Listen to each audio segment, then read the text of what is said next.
Bienvenue dans Découverte. Aujourd'hui, nous allons découvrir un homme merveilleux. Vous l'avez sûrement déjà vu dans notre chaîne de télévision. Il n'est pas d'ici chez nous, il est à Paris.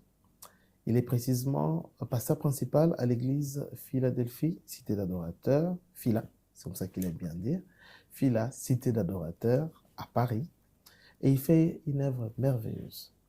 Je cite donc le pasteur Nomak Mouzembe, qui est sur ce plateau et que nous découvrirons juste après ce numéro. On veut opérer ton enfant, on veut te soigner, tu dois passer à l'opération et puis on te dit, le spécialiste, il vient à peine de partir en vacances. Au moment où j'ai besoin de lui, il part en vacances. Non, il part pas en vacances. J'annule son train. Au nom de Jésus, j'annule son train. Un grand retard de 4 jours et qu'il revienne à l'hôpital. Au moment où mon corbeau, Dieu m'envoie mon corbeau à moi. Alléluia. Quelqu'un qui doit signer ton document, oh, il est mité. Il est mité, ouais. Il n'est plus mité. Tu comprends ça? Dieu, il a prévu que tu sois marié l'année prochaine, 2024. Et puis le frère là-bas tombe malade. Il ne va pas tomber malade. Il va guérir. Il va guérir, on va se marier. Non. Et puis on est fiancés, on doit se marier. Et puis la personne tombe malade. Tu vas te réveiller. Je vais t'imposer les mains moi-même. Je vais t'imposer les mains. Comment ça? Dieu m'envoie un corbeau pour me sortir du célibat, m'introduire dans la bénédiction des mariés. Tu tombes malade. Et puis on dit, oh non, rémission pendant 8 ans. Yawapi. Et les enfants vont savoir comment. Il faut arrêter ça. Je vais t'imposer les mains. Moi-même, mon frère, ma soeur, tu veux te marier et puis ta fiancée tombe malade. Et toi, tu acceptes ça? Vous vous rendez compte? Un corbeau envoyé pour toi. Quelqu'un envoyé pour toi. Mais pendant son voyage, quelqu'un commence à vouloir, non pas t'atteindre toi d'abord directement. Atteins ton corbeau. Je lève ma main droite. Ton corbeau à toi arrivera à destination. Il arrivera à destination. Il arrivera à destination. Tu es en train de chercher la maison, tu as tous les papiers. Et puis toi, tu ne trouves pas maison. Vous jouez à... Attends. Tu as tout est en ordre. Donc tu dois avoir cette maison. Et puis non, on a choisi qui? Qui choisit? C'est mon corbeau à moi. Il amène ma viande à moi. Qui l'a arrêté? Tu sens vraiment que Dieu t'a dit, mon fils, ma fille, c'est dans cette ville que j'ai établi. Et puis tu trouves une maison bien pour toi. Oh, il y a 2 candidatures. J'aime pas quand il y a 2 candidatures. J'aime pas ça. Moi, j'aime pas ça. Parce que c'est comme si on vous met en compétition. Oh, vous restez qu'à 2. À 2. Non, il n'y a que moi. Il n'y a que moi. Il n'y a que moi. Il m'a dit, je serai la tête et non la queue. Donc si je suis deuxième, je suis quand même la queue. Oh. Pourquoi je vais battre la queue? Dis avec moi, je vais battre la queue.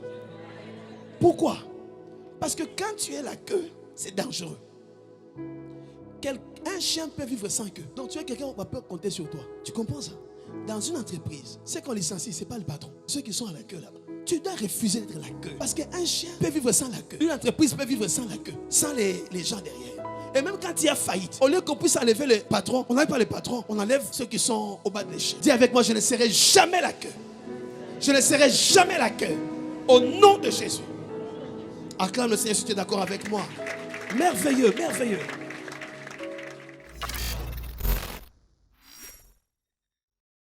Voilà, de retour sur le plateau, nous sommes, comme je vous ai dit au départ, je ne suis pas seul, je suis accompagné du pasteur Nomak. Pasteur Nomak, bienvenue à Découverte. Merci beaucoup. Nous sommes très heureux de vous recevoir chez nous. Merci, je sais qu'on a profité de votre passage à Kinshasa pour vous recevoir. Alors, nous ne sommes pas allés en profondeur expressément, mais nous voulions que vous vous présentez vous-même. Qui est? Comment vous définissez le pasteur Nomak? C'est très complexe de se définir soi-même. Il est toujours judicieux que quelqu'un d'autre vous définisse, mais en simples mots, je dirais que c'est un frère en Christ qui aime le Seigneur, un chrétien né de nouveau, un enfant de Dieu, un serviteur de Dieu, et puis qui est marié à une merveilleuse femme avec qui ils ont déjà 18 ans cette année de mariage, et ils ont 3 merveilleux enfants, 2 garçons, l'un qui aura bientôt 17 ans, l'autre 16 ans, et la petite fille 12 ans. Ok, waouh. Maman Lily. De là où vous êtes, salutations. En tout cas, nous sommes heureux d'avoir votre mari ici. C'est une bénédiction pour nous. Merci infiniment. Alors, le pasteur Nomak. Pasteur Nomak est pasteur depuis combien d'années déjà? Allez, Dieu ne m'appelle pas pasteur, Dieu m'appelle son fils. Mais les hommes m'appellent pasteur. Ok. Donc, mon pasteur vient du terme berger. Donc, je suis berger d'une église, de l'église Philadelphie, Cité des Adopteurs à Paris, depuis 5 ans maintenant, jour pour jour. 5 ans, cette année. Ok. Oui. Mais vous avez quand même un parcours assez intéressant avec le Seigneur. Oui. Nous savons que vous êtes depuis l'école du dimanche, d'abord à la borne Ypen. Pouvez-vous nous parler dans quelques minutes comment vous avez découvert le Seigneur? Comment s'est passé votre rencontre? Alors, il faut dire que j'ai pas eu l'occasion d'être dans le monde. Ça, c'est déjà une bonne nouvelle. Parce que mon père était prédicateur. Déjà, je l'ai vu prêcher à Bukavu, là où j'ai commencé un petit peu plus l'école du dimanche à être conscient de mon existence. Là, j'avais 4 ans, 5 ans, tout ça. Mon père enseignait dans une église de Bukavu. J'ai oublié le nom, mais l'église existe encore. Et en venant à Kinshasa en 1985, aux années 88, nous nous sommes retrouvés à la borne. La borne a commencé en 1984. Okay. Et déjà, nous, en 85, nous étions à la borne. À cette époque-là, il n'y avait pas encore ce grand hangar métallique. Il y avait juste la structure qui était au milieu, ce grand bar qu'on appelait la borne. Et c'est là que j'ai grandi à l'école du dimanche. Et jusqu'à ce que aujourd'hui je sais ce que je suis devenu. Mais j'avoue que je n'ai pas eu l'occasion vraiment de sauter dans le monde, au point que j'ai donné ma vie à Christ plusieurs fois, me rassurant que réellement que je l'ai vraiment accepté. Comme c'est parce qu'à l'école du dimanche, on vous fait accepter Christ comme Seigneur et Sauveur, des fois sans pour autant avoir compris de quoi il s'agit réellement. Mais plus je grandissais, plus j'acceptais Jésus-Christ. Et d'ailleurs, pour moi, c'est tous les jours que je l'accepte. Waouh. Alors, le pasteur Domak, nous voulons un peu parler de vous. Vous êtes quand même quelqu'un qui a beaucoup de casquettes. Oui. Et ce qui est intéressant, c'est que votre ministère, c'est les cocktails de ces casquettes. Waouh, cocktail. C'est bien trouvé. Vous êtes un adorateur. Vous aimez beaucoup la musique. Ok. Et précisément, le worship. Vous êtes un enseignant de la parole. Vous enseignez le plus souvent et souvent en série. Et vous êtes vraiment, vraiment à fond dans le média. Est-ce que, comment toutes ces choses, est-ce que c'était déjà prémédité? Est-ce que vous avez fait les formations pour mélanger ou bien les concours des circonstances ont fait ces cocktails? Alors, je ne savais pas d'abord que je servirais Dieu un jour, du moins à la hauteur de ce que je vois et ce que les autres aussi essaient de voir au travers des médias.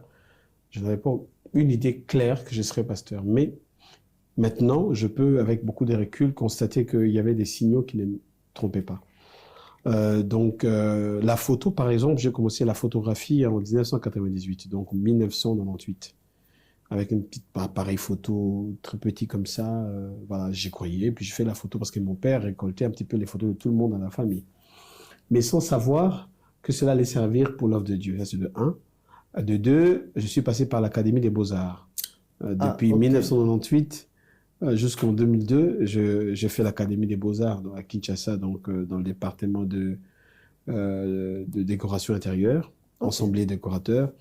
Donc, c'est là que peut-être le goût de l'art a commencé à naître et à voir le jour. Et là, j'étais plus plongé dans la création des mobiliers en fer forgé. Donc, j'ai dessiné des mobiliers en fer forgé et puis j'ai réalisé. Et peut-être en série. Et donc, c'est là qu'est née la passion de l'art, ou plutôt a été suscitée la passion de l'art, au point que j'ai commencé à faire des autoportraits de moi dans laquelle je racontais des histoires. Donc, je prends une histoire à une époque contemporaine ou peut-être une histoire qui a... Je prends l'exemple de l'histoire de l'île de Gorée, où on amenait les esclaves aux Amériques. Et j'essaie de reprendre l'histoire en utilisant mon propre visage sur plusieurs angles de vue, expliquer le cheminement de Saint-Louis jusqu'aux États-Unis. Donc, tout ça, c'est des choses qui se sont bouleversées, bousculées en moi. Et il faut arriver en Europe maintenant, il y a 14 ans, presque. Bon, je découvre un monde assez excellent. Mais déjà, avant de partir, j'ai représenté la RDC pour la toute première fois de l'histoire. La RDC participait aux Jeux de la francophonie avec un photographe, c'était moi. Okay. Après un grand concours, sélectionner les photographes. Et je suis parti, c'était à Beyrouth, en 2009, pour la toute première fois. Et là, je découvre aussi le monde de la photo, le monde des arts. C'est là que je rencontre Abdou Diouf. C'est là que je rencontre aussi, dans ce méandre-là, des photos exposées ici et ailleurs, Je rencontre aussi le Premier ministre Yves Le Terme, à l'époque, au Centre Wallonie Bruxelles. Et il y a énormément d'expositions que je fais à cette époque-là, mais sans imaginer à un moment donné que je pourrais devenir celui que je deviens au fur et à mesure. Mais cette passion, ce goût de l'art, du beau, de la création, de la recherche des formes, des lignes, était en train de préparer une plateforme beaucoup plus élargie que cela. Et c'est en 2014, quand j'arrive en France et que je vois la télévision française, je vois ses émissions, ses couleurs, ses textures, ses formes, la manière de parler, la manière de faire les choses, de présenter les émissions, j'accroche. Et tout de suite, j'arrête de regarder RTNC. Je suis désolé, j'aime bien RTNC, mais en 2011, j'ai arrêté de regarder RTNC parce que ce que vous regardez ne vous laisse pas indifférent. Oui. Alors j'ai refusé de regarder, pas parce qu'il n'y avait pas de bonnes émissions, mais voilà. Et je commençais à regarder autre chose. Et là, ce que je regardais m'habitait. Ce que vous regardez souvent, ce que vous écoutez souvent, se déteint sur vous. Ok. Cela a changé ma manière de voir les choses, ma manière de concevoir les médias. Et en arrivant sur Paris, effectivement, j'ai commencé aussi à faire des photos, mais c'était pas les photos reportages, les photos des mariages, choses comme ça. C'était pas tellement intéressant parce que il y a une façon de voir le photographe africain qui est différent de ceux qui sont en Europe. Un photographe africain est vu comme étant quelqu'un qui a raté la vie, quelqu'un qui se débrouille. Bon, voilà, il prend la photo. Alors, quand j'arrive... Un métier noble. En Europe, c'est un métier extraordinaire. C'est de l'art. Tu viens vers le cinéma. Et j'ai voulu donner ce que je faisais, ce que je savais faire, une autre dimension. Et j'ai arrêté tout de suite les photos de mariage en 2014. J'ai arrêté. Et je me suis plongé dans la vidéo et dans les émissions de télé, les émissions chrétiennes. Et j'en ai produit plusieurs avec plusieurs autres pasteurs qui sont venus chez moi à la maison. Il y avait un studio où j'ai vu défiler le bishop Chalot, le bishop Marcelo qui est venu aussi tourner, le bishop Noëlla, le bishop Dallo, tous ces pasteurs passés. Et j'ai encore ces émissions dans la boîte que je voulais reproduire. Donc tout ça, et en commençant à l'église en 2019, je les ai mis à contribution pour l'église. Et j'ai commencé aussi à former, à équiper, bon voilà, jusqu'à aujourd'hui. Qu'est-ce que vous direz, par exemple, à ceux qui pensent que quand on a l'appel au ministère, parce que vous le savez que vous en avez, on a juste besoin de savoir bien prêcher? Je pense que si c'était le cas, Jésus n'allait pas être charpentier. Le fils d'un charpentier. Ok. C'est bien développé. Avant d'être prédicateur, il est fils de charpentier. Donc, avant d'être prédicateur, sois quelque chose. Ok. Fais quelque chose. Même si tu as l'appel, Jésus a l'appel, on le sait, avant qu'il ne naisse, on annonce même sa naissance et ce qu'il va faire. Mais quand il arrive, il ne le fait pas. Montre-moi ce que tu as fait avant l'appel, je te dirai qui tu seras après l'appel. Ok. Et ce que tu feras avant va énormément... Dieu nous plonge toujours dans quelque chose qui va contribuer dans le ministère auquel il nous a appelés. Voyez-vous? Et donc, ce qui fait que nous arrivons... Certains pensent que l'appel, c'est la prédication. L'appel, c'est pas la prédication. La prédication, d'ailleurs, quand on le fait le dimanche, c'est une partie infime. C'est ce qu'on fait après la prédication qui montre réellement si on est appelé ou pas. Wow. Après, on peut développer ce qu'on veut. Mais je pense que il va falloir apporter un éclaircissement à plusieurs de nos jeunes, nos frères et sœurs, qui pensent que le fait de tenir un micro et de prêcher, c'est ça qui fait de nous un appelé. C'est pas forcément ça. À l'époque, quand on prenait un prophète, c'est quelqu'un qui était toujours caché et toujours dans la présence de Dieu, jamais en public. Il est sorti en public et pour donner le message et chaque fois il se cachait. Dans des ministères comme ça, vous devez rester cloîtré avec le Seigneur pour recevoir et entendre. Donc je pense que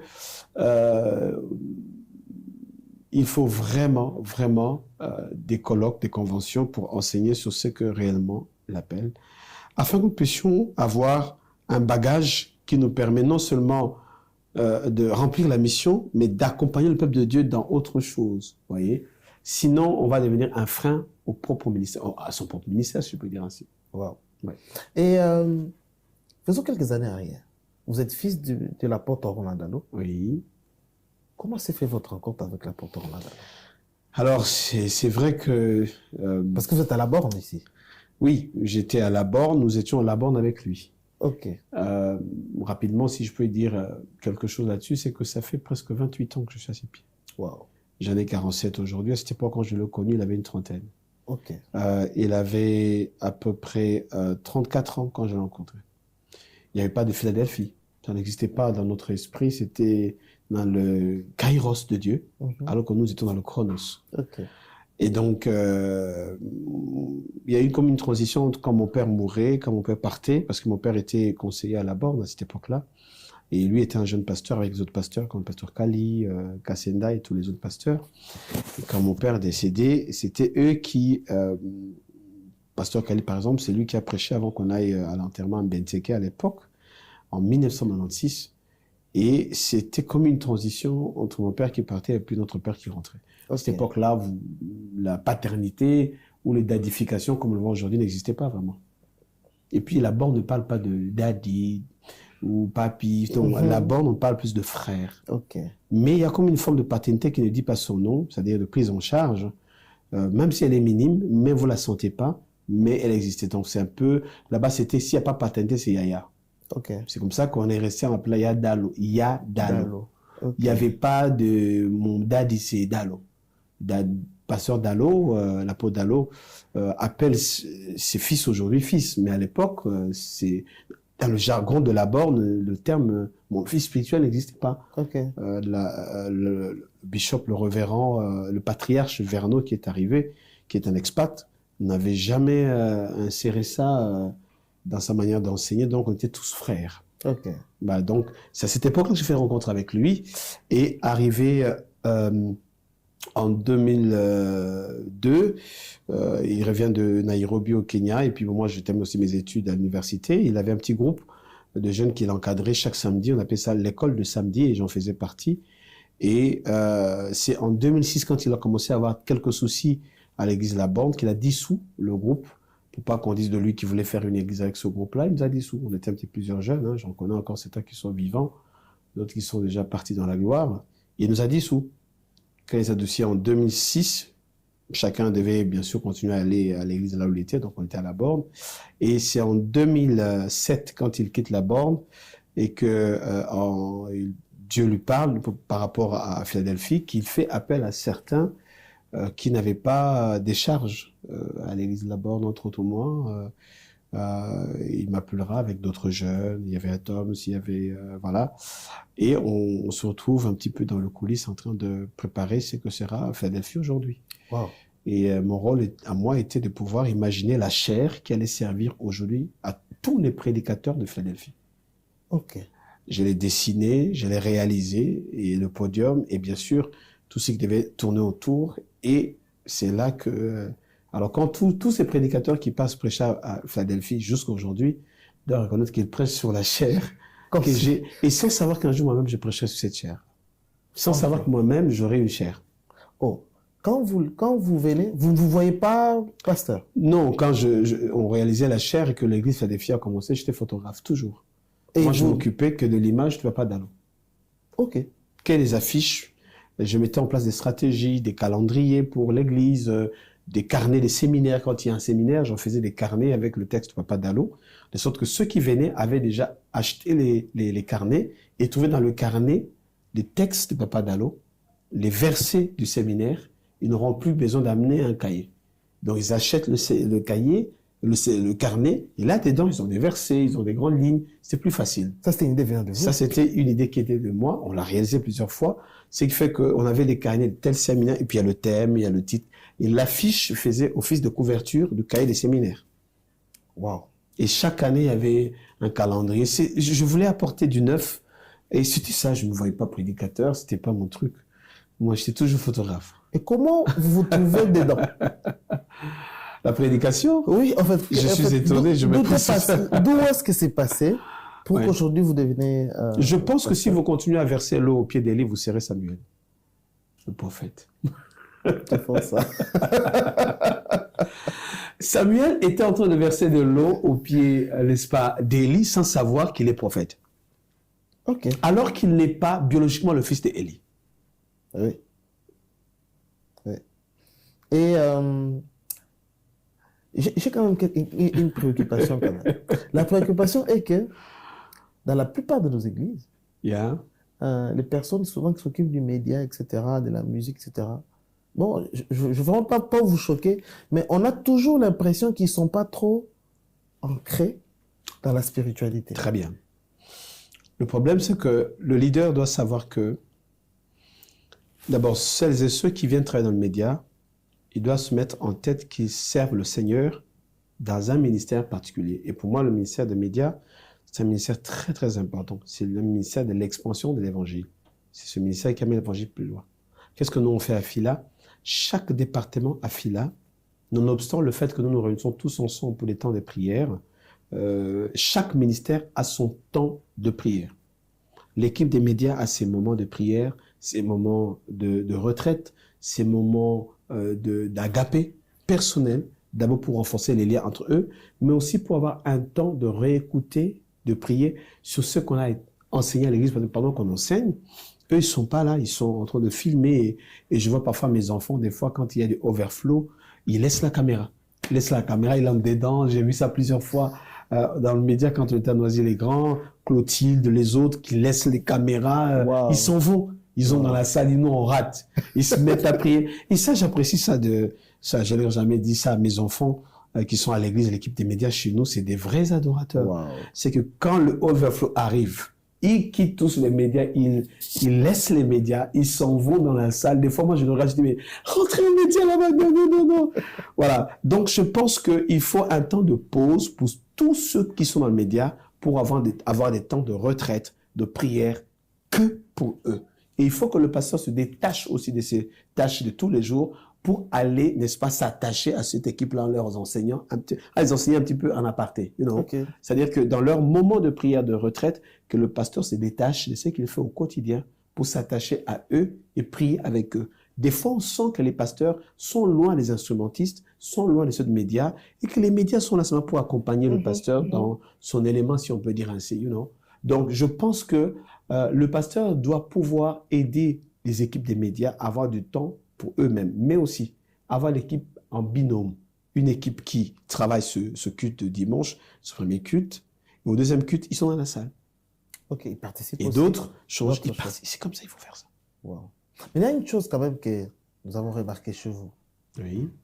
C'est vrai que vous tenez ça de Jésus. Tout ça, c'était des questions qui sont dedans. Ou... Ah, quelque chose que vous tenez de vous. Ouais. Vous êtes un berger serviteur. Je ne sais pas si vous comprenez ce que je veux dire. Je vois. Je vois. Vous n'êtes pas... Vous êtes responsable, c'est vrai. C'est indiscutable. Tout le monde sait que c'est vous, le numéro 1. Mais vous descendez des fois travailler avec vos fils. Oui. Ça vient d'où?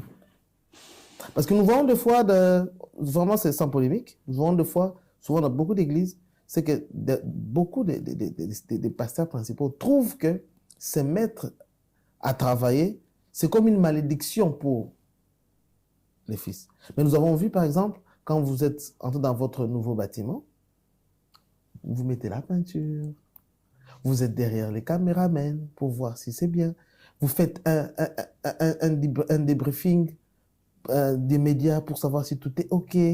Vous êtes en fait au four et au moulin. Vous-même, vous ne dites pas seulement ce qu'il faut faire, mais vous dites faites avec moi. Je pense que les gens sont plus prêchés lorsque nous sommes nommés à la prédication que lorsque nous utilisons des textes bibliques pour pouvoir parler de la part du Seigneur. L'enfant apprend plus de ce que nous disons, plutôt de ce que nous faisons que de ce que nous disons. J'ai toujours dit aux gens, personne n'est né humble. On le devient. Et quand on le devient, ça veut dire qu'il y a un mécanisme qui est, n'est-ce pas, mis en place pour cela. Ma définition à moi d'un pasteur, pour ne pas rajouter beaucoup de choses là-dessus, je ne veux pas donner des leçons à qui que ce soit, c'est d'abord un serviteur. Okay. Un serviteur, doulos, c'est d'abord un esclave. Un esclave. La Bible dit, ça c'est Jésus qui le dit, c'est lui qui veut être grand, qu'il soit le serviteur de tous. J'ai compris que la grandeur est dans le service. Ok. Les grandes compagnies qui servent sont celles-là qui sont grandes. Amazon, ils servent. Oh, Ils mettent les gens en relation. ok. Les vendeurs et les acheteurs. Il est grand. Ok. Alibaba, serviteur. Ok. Il met les gens, il devient grand. Wow. Apple, il vous sert, il devient grand. Jésus sert au point que les gens sont indignés. Il lave les pieds des apôtres, alors qu'eux n'ont pas lavé les pieds de Jésus qui était sale. Wow. Il lave leurs pieds au point que les autres sont tellement indignés que le maître lave les pieds. Il dit, si je ne vous lave pas les pieds, vous n'aurez pas part avec moi. Pour avoir part avec Jésus, des fois, je crois qu'il faut accepter certaines choses inacceptables. Donc, quand je vois Jésus, le vrai modèle pour moi, quand je commençais l'église, le vrai modèle, c'est Jésus. J'ai commencé à lire sur Jésus comme un fou. Le meilleur leader que nous puissions avoir dans ce monde, c'est Jésus. La manière dont il a choisi les disciples, la manière dont il les a parlé, tout ça, tel qu'il faisait pour moi, un Dieu qui prend déjà la forme humaine. Mais c'est inhumain, ça. Un Dieu créateur de l'univers qui révèle la chair. Il n'y a pas plus humble que Dieu. Wow. Bon, maintenant, j'ai compris que la grandeur est dans l'humilité. Dans l'humilité. Et donc, je me suis dit, qu'est-ce que les gens peuvent garder de moi si demain je ne suis pas là? Les prédicateurs vont disparaître. Parce qu'il y a des ceux-là qui prêcheront beaucoup plus. Oui. Alors que je sois la prédication alors. Wow. Et ainsi, on dira, voici ce qu'ils diront. Moi, je ne me rappelle plus toutes les prédications de Jacques-André Vernou. Pas du tout. Mais ce qu'on se rappelle de lui, c'est sa marche. Ok. Il n'a pas divorcé. Il a n'a gardé la jamais foi été jusqu'à la fin. un sujet de scandale. Ouais, il y a des choses comme ça. Et Jésus, on dit même, on ne peut pas tout dire sur Jésus, mais voici qu'on peut garder sur lui. Dernière chose pour répondre à votre question, c'est lorsque, dans la parabole de l'économe, il y a une phrase qui m'a toujours touché. C'est pour ça que j'ai commencé par celle-là. Quand tu m'as posé la question si j'étais pasteur, j'ai dit non, je suis d'abord un enfant de Dieu et serviteur. Lorsque le maître récompense, n'est-ce pas, lorsque le maître récompense, n'est-ce pas, les serviteurs qui ont travaillé, c'est lui qui avait 5 talents, l'autre qui avait 2 talents, l'autre qui avait... Il dit à ceux qui avaient très bien travaillé, il leur dit, bon et fidèle pasteur, c'est ça? Non? Serviteur. Ok. Serviteur. Il n'a pas dit bon et fidèle prophète. Bon et fidèle docteur, non. Avant d'être un bon prophète, sois un bon serviteur. Wow. Un serviteur, c'est celui qui sert, pas celui qui se sert des autres. Il y a quelque chose quand même qui est impressionnant dans vos cultes, c'est que vous donnez beaucoup d'importance à l'adoration. Oui. On sait voir, quand on voit les photos, ça donne envie d'y participer. On sait voir les gens en pleurs, même des fois même vous-même. On sait voir... En fait, comment avez-vous communiqué ça? Et comment vous trouvez la place de l'adoration dans un culte? D'abord, c'est comme si j'extériorisais en place publique ce que je fais dans le secret avec Dieu. Ok. Quand j'arrive parmi les enfants de Dieu, je suis conscient que Dieu est là. La conscience de la présence de Dieu fait disparaître la présence des autres. Wow. Je dis à mes enfants, je ne vous regarde plus. Je deviens aussi enfant comme vous. Parce que le maître est là, le Père est là. Dans la présence de Dieu, il n'y a plus de pasteurs. Dans la présence de Dieu, on devient enfant de Dieu quand il est là. Je disparais moi-même, je ne fais pas genre. Parce que je sais qu'il est là, je suis conscient que Dieu est là. Et donc, je m'éclipse de mes titres pour aller vers lui. Dans ce sens, deuxièmement, c'est que d'abord, nous sommes une cité des adorateurs, pas une cité de l'adoration. Ok. Différence entre adoration et adorateur. Et Dieu ne cherche pas l'adoration, il cherche les adorateurs. Les vrais adorateurs. Donc, il faut dire qu'il ne cherche pas ce que tu produis, il cherche celui qui produit ce que tu produis là.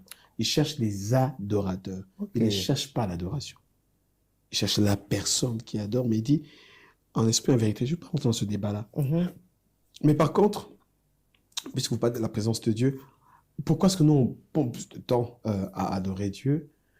Je m'excuse. Parce que simplement, sachant qu'il ne cherche pas des prédicateurs, on ne met pas l'accent sur la prédication. Okay. La prédication, c'est nous qui attendons de Dieu. L'adoration, c'est nous qui allons vers Dieu. Okay. Donc, c'est très différent. Et c'est une opportunité de venir vers lui. Et l'avantage, c'est que nous sommes la seule créature créée à l'image de Dieu qui peut l'adorer. Wow. Tous ceux qui l'adorent ne l'adorent pas à son image. Ils ne sont pas créés à son image. Ok. Dieu reçoit plus notre adoration à nous que celle des anges qui l'adorent ou les pierres qui peuvent l'adorer. Ils ne sont pas créés à son image. Mais nous, si Jésus descend et donne l'information comme quoi Dieu cherche des adorateurs, je pose la question, mais au ciel, il n'y a plus des adorateurs, il n'y en a plus Les assez. anges sont Puis là. bon, est-ce que si vous êtes en carence des adorateurs au ciel, les 24 vieillards, ils sont très toujours beaux. là. Non, tous ne sont pas à son image.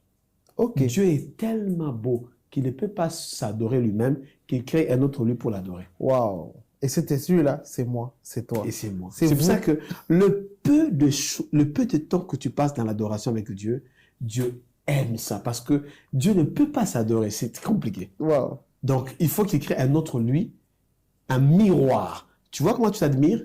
Comment tu arrives à t'admirer? C'est quand tu as un miroir en face de toi. Oh là. Quand... Notoski, les visages découverts. Le contemplons comme dans un miroir. Nous sommes transformés en cette même image que nous contemplons de gloire en gloire. Waouh. Chaque fois que tu adores Dieu, Dieu se voit. Ok. Dieu n'est pas pressé de prêcher. Dans l'adoration, c'est comme si Dieu s'est mis. Dieu se voit, Dieu se mire. Waouh. Il n'y a rien. Au ciel, tu vas prêcher qui? Tu vas prophétiser sur qui? Waouh. Tu vas prêcher qui au ciel? Tu vas prophétiser chez qui? Waouh. Tu ne vas pas prophétiser au ciel. Déjà, les 24 vieillards n'arrivent pas tous les jours. Et quand vous lisez ce verset, la Bible dit, les 24 vieillards jettent leur couronne. On n'a pas dit ils jetaient. Ils jettent. En C'est un présent. présent continu. Ok. Mais ça continue depuis combien d'années? Des siècles. Amen. Et pourquoi ils jettent? Mais quand ils jettent, ils ont combien de couronnes? Ok. Une seule couronne. Je développe. Chaque fois qu'ils jettent cette couronne, après avoir contemplé Dieu, et qu'ils jettent en courbant leur tête, Dieu est tellement merveilleux. Quand ils relèvent leur tête pour voir Dieu, avant qu'ils le relèvent, puisqu'ils ont jeté la couronne, Dieu prend la même couronne et remet sur la tête. Waouh. Et quand ils se réveillent, ils voient Dieu différemment. Ok. Ils voient Dieu différemment. Parce que si je l'ai vu une première fois de telle manière, je jette ma couronne. Si je me relève et qu'il est la même personne que j'ai vue avant, Non, c'est je ne plus peux, plus spécial. peux plus jeter ma couronne. Ok. J'ai déjà vu ça. Ok. Pour que je jette une deuxième, une troisième, une quatrième, ça veut dire que je le vois différemment chaque fois Waouh. que je relève ma tête. Et ça veut dire que dans l'adoration, chaque fois que tu jettes ta couronne, quand tu lèves ta tête, tu dois voir Dieu différemment pour jeter à nouveau. Et quand tu le vois différemment, la même image se reflète en toi. Ça veut dire que il te transforme. Il te transforme. You know, transformer, soyez transformés. Je ne suis même pas entré dans ce débat-là. Ça veut dire que il y a une portion nouvelle de sa révélation. Waouh. Mieux tu le connais, mieux tu l'adores. Waouh. L'adoration passe par la connaissance de celui qu'on veut d'abord adorer. La connaissance dans l'intimité. Adam connut Ève. Et ils enfanta. Chaque fois que tu l'adores et qu'il se dévoile à toi, quelque chose naît. Waouh. Bon, voilà. Non, je crois que cette émission est merveilleuse. Alors,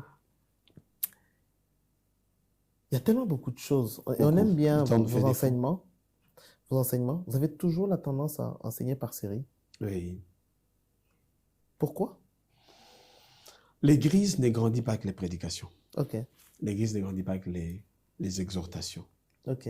Parmi les 4 facteurs de croissance d'une Église, on en parle dans l'Église primitive, les Actes des Apôtres, on parle de...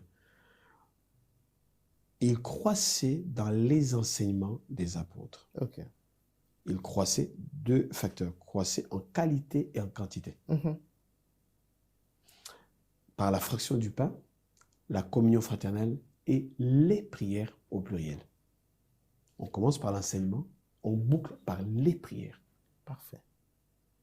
S'il y a 2 choses qui doivent demeurer dans la maison de Dieu, c'est les enseignements et les prières. Donc, les sortes de prières. Ok. D'ailleurs, il dit, ma maison est une maison de prière. Mais vous en faites une caverne de voleurs. Donc, sans la prière, votre église peut devenir un lieu d'hébergement sans papier qu'on appelle les démons. Ok. C'est la prière qui fait en sorte que cet endroit soit habité, de sorte que les démons ne peuvent pas en faire une caverne. On laisse ça de côté. Donc, il croissait dans l'enseignement des apôtres, et à la fin, on dit les prières. Les 4 facteurs de croissance, on peut en multiplier un peu plusieurs. Donc, pas les prédications, mais les enseignements. Et d'ailleurs, Jésus, quand il termine dans Matthieu chapitre, le dernier chapitre de Matthieu, je crois Matthieu 28, Oui. il parle de « enseignez-leur ce que je vous ai prescrit ». Il n'a pas dit « prophétisez-leur ». Ok. Il n'a pas dit « exhortez-leur ». Ok. Non, non. Il a dit « enseignez-leur ». L'enseignement exige que l'enfant s'enseigne. Ok.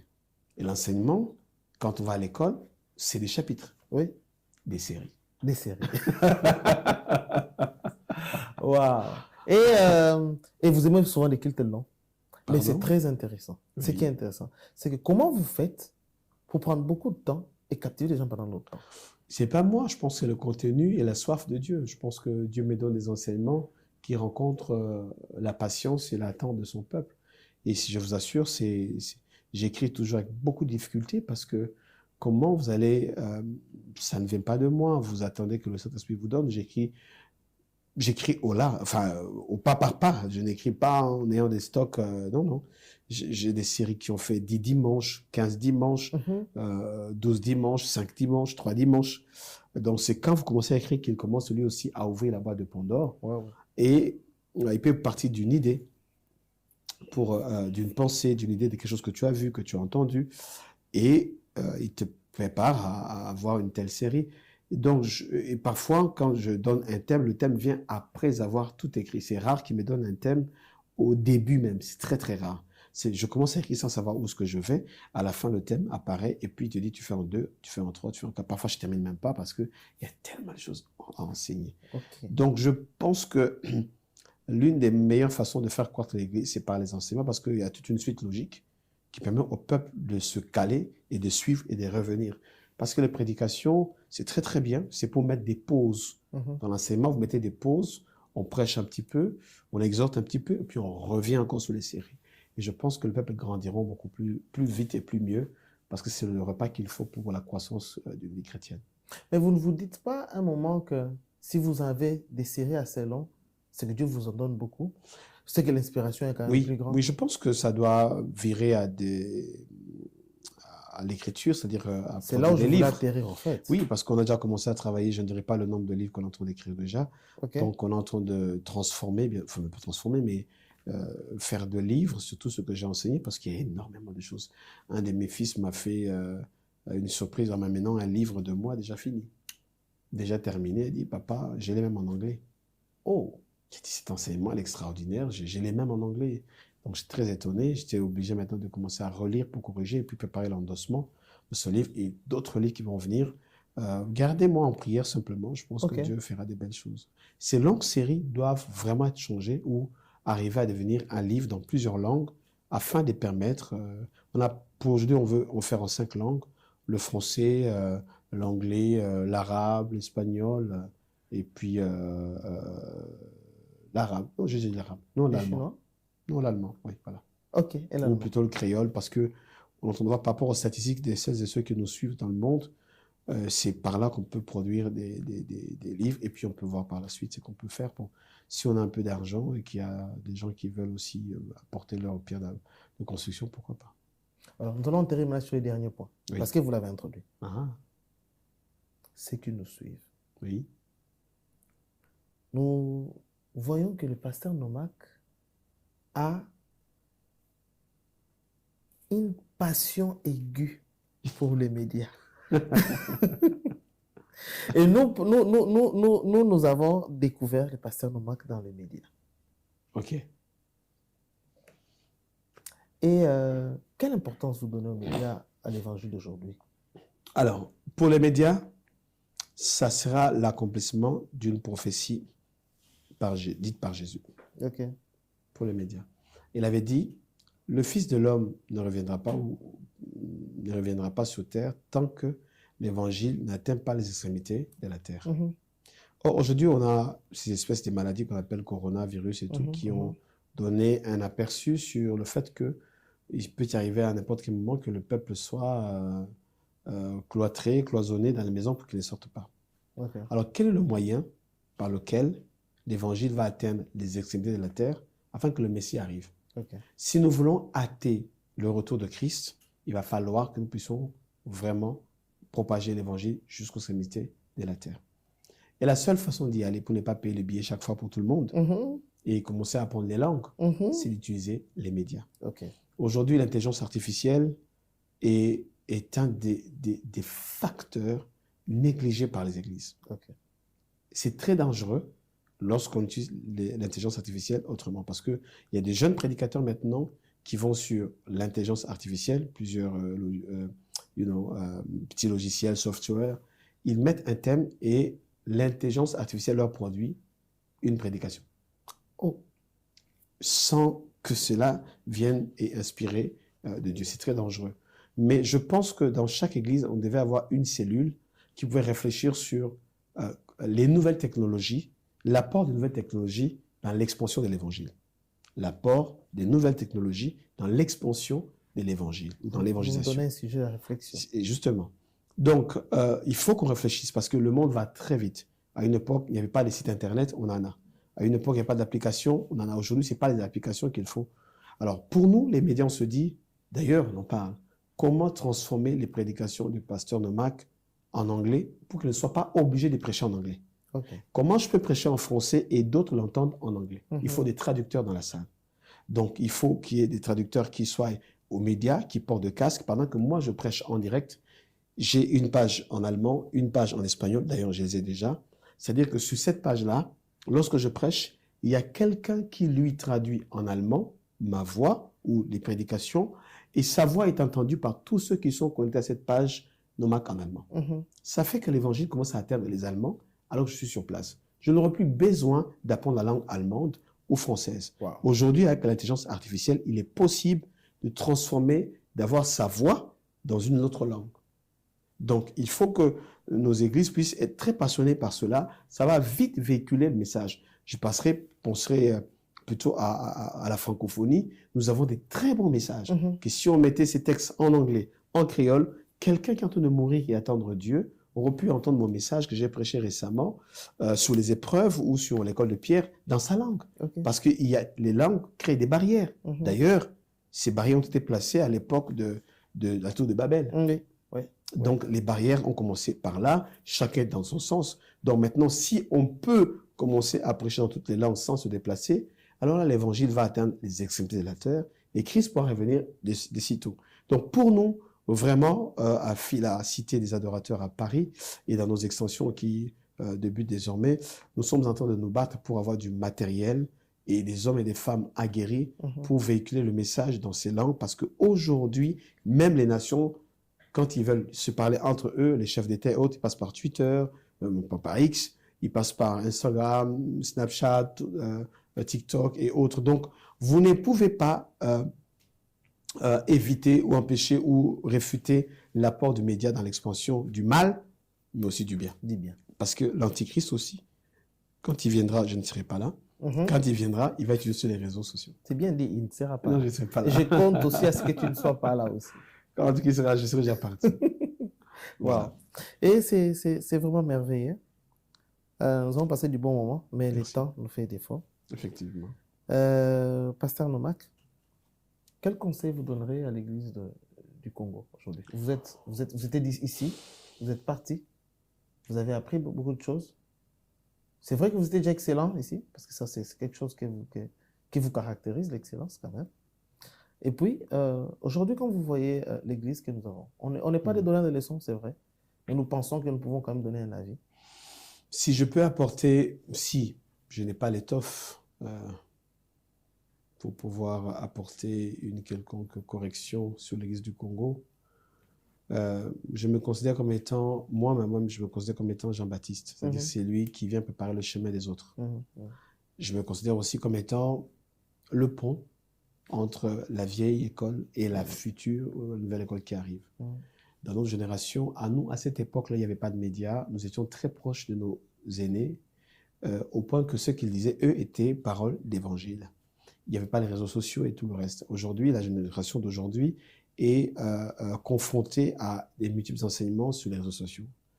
Un jeune peut te suivre, toi, son pasteur dans les médias, enfin, au culte le dimanche. Sache que le soir, il va aller suivre quelqu'un d'autre aux médias, dans les réseaux sociaux. Donc, il y aura une excroissance, ou plutôt une croissance biaisée, parce que l'écoute est à gauche et à droite.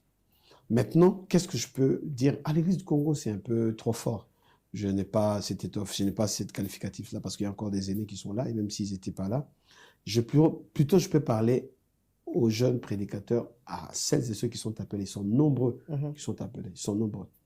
C'est plutôt s'asseoir à côté des aînés. Ok. J'ai pris que les David, loin, ça c'est à côté des Saül qui n'est plus loin. Pardon. J'ai pris que les David continuent à jouer de la harpe à un Saül rejeté. Ok. Parce que là, ils apprendront beaucoup de choses dans le palais. Ah bon. Il y a beaucoup aujourd'hui des David loin, remplis du Saint-Esprit, loin avec une corne, mais qui ne veulent pas s'asseoir à côté de Saül qui a été loin avec une fiole. Wow. Et ils ont du mal, non seulement à remplir la mission pour laquelle ils étaient invités, parce qu'ils n'ont pas su jouer de la harpe à Saül.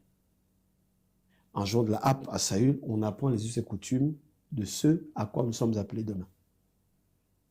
Ce qui fait que demain, nous aurons des prédicateurs vraiment appelés, mais qui n'ont pas su apprendre. L'onction ne conduit pas, je vais dire mieux, l'onction ne te permettra pas de diriger le peuple de Dieu comme il se doit. La sagesse plutôt. Ok. L'onction peut sécher, mais pas la sagesse. Wow. Et pour clôturer, pour les jeunes qui sont appelés, je leur dirais, ne courez pas derrière l'onction, courez derrière le manteau. Ok. L'onction peut sécher, mais pas le manteau. Wow. Et le manteau, là, qu'à la fin, au départ, c'est lui qui doit partir, pas au début. Ok. Beaucoup ont eu l'onction au départ de leur père, ils l'ont abandonné, et l'onction a séché aussi, mais ils ont manqué le manteau, et le manteau est allé chez quelqu'un d'autre. Wow. Donc je pense que pour l'Église du Congo, que les pères qui sont encore là supportent tous ces jeunes, parce qu'il n'y a que lorsque ces jeunes pourront orienter à Samson le chemin à prendre, que Samson pourra faire des exploits, puisque tout ce qu'il a pu accomplir dans sa vie quand il avait les yeux. Il y a les jeunes qui ont la direction, les vieux qui ont la force. Les vieux n'ont plus les yeux, mais ils ont encore la force. Les jeunes n'ont pas la force, mais ils savent voir. Wow. Si on peut travailler ensemble, on pourra faire tomber beaucoup de Philistins. Wow. Mesdames et messieurs, c'était les pasteurs Nomak. Vous avez vu comment est-ce que c'était merveilleux cette émission. Mais le pasteur Nomak, pour finir, je crois qu'il doit dire un mot quand même à son père. Il aime beaucoup son papa. Nous voyons comment est-ce qu'il a de la révérence envers son papa. Waouh, c'est pas évident et facile d'être le fils de l'apôtre Roland Dallot. C'est pas facile. C'est un homme exigeant, un homme qui a un grand cœur. Beaucoup peuvent être appelés fils de Dallot sans avoir le cœur de Dallot. Dallot, c'est pas les prédications. Dallot, c'est pas les grands bâtiments. Dallot, c'est pas être dans l'opulence. Dallot, c'est le cœur. C'est le cœur. Et je pense que le manteau n'est donné qu'à celui qui a son cœur. D'ailleurs, Dieu le dit de David. J'ai trouvé David, le fils d'Isaïe, un homme selon mon cœur. Et je dirais plutôt pas Dallot. Nous ferons tout afin que le jour où tu pars, que tu dises, je pars rassasier les jours et en servir le sein de l'Éternel. Amen. Et que tu dises, je n'ai perdu aucun de ceux qui t'ont été donnés par le Seigneur. La crainte de chaque père, c'est d'avoir travaillé toutes ces années, arriver à la fin et de voir que, de ne pas cueillir les fruits de ce à quoi on était appelé. Je pourrais dire merci papa pour ce que tu as fait, ce que tu fais, ce que tu feras. Mais quel devoir pour nous d'être ce modèle avant, pendant et après. Nous continuerons à prier pour vous, à vous porter et à être des modèles pendant que vous êtes vivant, mais aussi après.